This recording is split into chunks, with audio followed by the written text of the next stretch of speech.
Hi అండి, welcome to my channel వివిధ సార్టరా.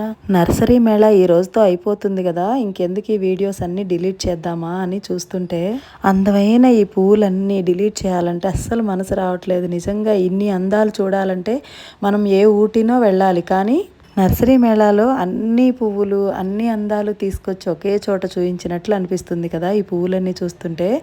అందుకే నాకు అసలు డిలీట్ చేయబుద్ధి కాక మళ్ళీ ఒక లాస్ట్ వీడియో పెడదామని పువ్వులన్నీ కలిపి ఇలా ఒక వీడియో చేశాను. నిజంగా దేవుడి సృష్టి ఎంత గొప్పదో, ఎన్ని అందాలు ఉన్నాయో ప్రపంచంలో, అవన్నీ చూడడానికి మన రెండు కళ్ళు సరిపోవు అనిపిస్తుంది కదా. అందుకే మీరు నర్సరీ మేళా 6 నెలలకు ఒకసారి పెడతారు. ఇప్పుడు మిస్ అయినా మళ్ళీ ఈసారి నర్సరీ మేళాకైనా వెళ్ళి ఇవన్నీ చూడండి. ఒకేసారి ఇన్ని చూస్తుంటే మనసుకి ఎంత ఆహ్లాదంగా ఎంత హాయిగా ఉంటుందో కదా. ఏ కొడైకెనాలో మున్నారో చూడడానికి వెళ్ళినట్లుగా ఫ్యామిలీస్ చాలా దూరం నుండి వచ్చారండి. వాళ్ళందరూ నిజంగా గ్రేట్ అనమాట. ఈ నర్సరీ చూడడానికి అంత దూరం నుంచి వచ్చారు.